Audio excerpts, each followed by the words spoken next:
didukung oleh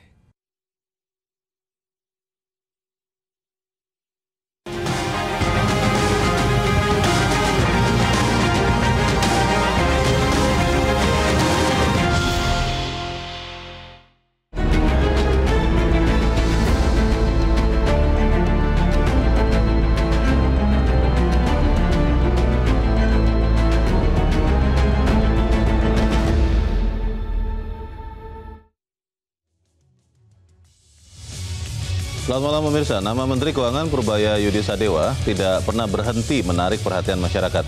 Karena Menteri Purbaya tidak henti-hentinya terus-menerus mencoba membuka sekat-sekat yang diyakini bisa mengalirkan kembali sumbatan perekonomian Indonesia. Targetnya satu, ekonomi tumbuh tinggi secepatnya. Apa saja hasil 1 bulan Purbaya Efek? Apa yang sudah dirasakan oleh masyarakat, seperti apa peluang pertumbuhan ekonomi tinggi bisa segera tercapai? Pemirsa, inilah Top Ekonomi bersama saya, Leonard Samosir.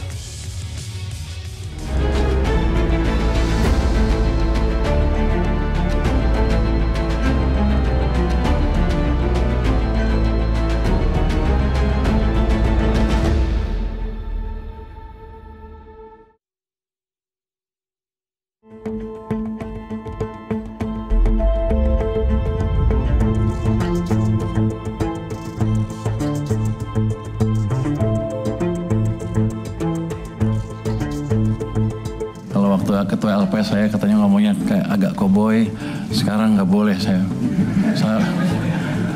baru merasakan dampaknya, rupanya beda.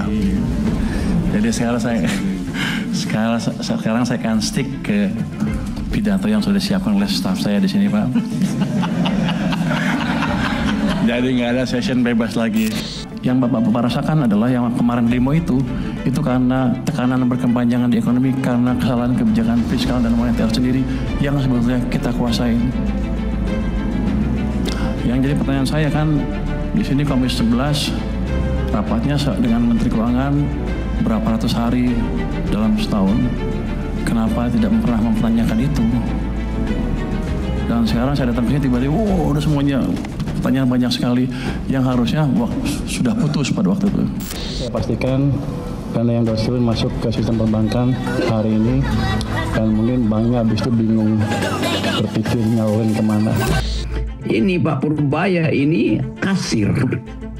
Sebagai kasir dia mau mendorong mesin pertumbuhan itu dengan kapasitas, bagaimana mungkin kasir mau mendorong pabrik? Itu hal yang wajar, tapi begini, dengan berjalannya waktu, kalau saya bisa balikin ekonomi dari 5 ke 6% atau lebih lagi, Rocky Gerung harus minta maaf ke saya. Ya Rocky Gerung ya? Ya Rocky Gerung. Itu kritik positif menurut saya. Sampai satu hal yang dia bilang katanya saya cuma juru bayar, nggak betul. Saya bisa masuk ke sana sekarang. Nah itu mesti dia koreksi nanti.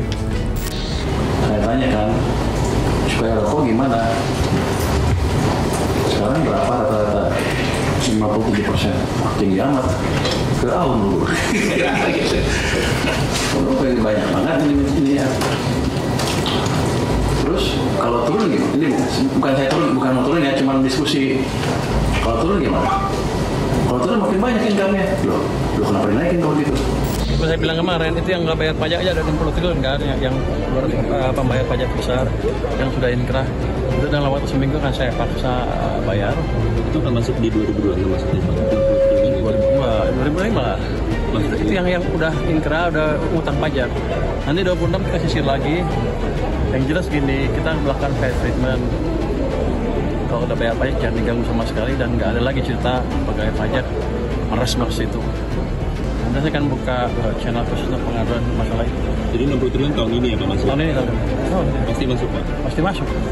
Kalau nggak dia susah hidup di sini. Bisa lebih besar dari 60 ya kira-kira? Masih lagi diinvestigasi Pak? Ada yang besar sekali, tapi belum bisa saya buka. Kita mengajarkan kebijakan untuk mendorong ekonomi, nggak main-main. Bank sentral juga sinkron dengan kami, tujuannya sama, menjaga stabilitas ekonomi dan menciptakan pertumbuhan yang lebih cepat, supaya kita semua kaya bareng-bareng. Untuk LPG 3 kg, subsidi mencapai 70% dari harga keekonomian.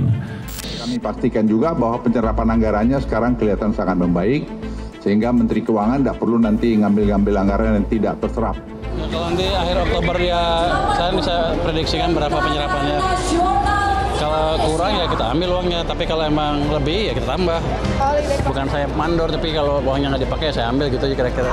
Kan selama ini puluhan tahun rasanya kita tahu banyak orang di pasar saham, tapi sedikit sekali yang dihukum. Kayak perusahaan Dana Reksa, dulu kan saya di Dana Reksa itu hampir bangkrut gara-gara kejebak sama penggoreng itu. Banyak Asabri juga kenanya sama kan, terlibat dengan penggoreng-penggoreng itu. Jiwasraya juga sebagian di sana juga. Ya kalau itu nggak dibersihin ya sayangnya gini nanti minat Gen Z atau kalangan muda yang berinvestasi di pasar modal sekarang bisa hilang. Artinya sekarang 50% anak-anak muda kan. Kalau itu hilang ya udah pasar modal kita nggak bisa berkembang lagi. Terkait WOS Pak, pembayaran menggunakan APBN itu. Saya nggak tahu, katanya itu kan WOS sudah dikelola oleh Danantara kan. Danantara udah ngambil 80 triliun lebih dividen dari BUMN. Harusnya mereka beres dari situ aja. Malah bisa bagus kalau mereka bisa beres dari situ. Jadi pegawai KPBN agak lucu karena untungnya ke dia, susahnya ke kita. Harusnya kalau diambil ambil semua gitu.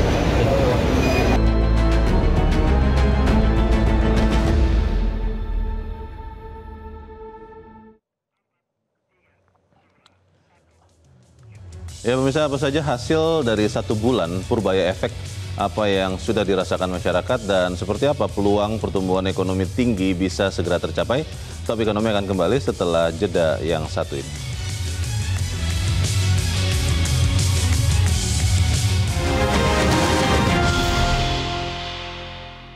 Jelajahi cara baru mendapatkan informasi. Download Metro TV Extend sekarang.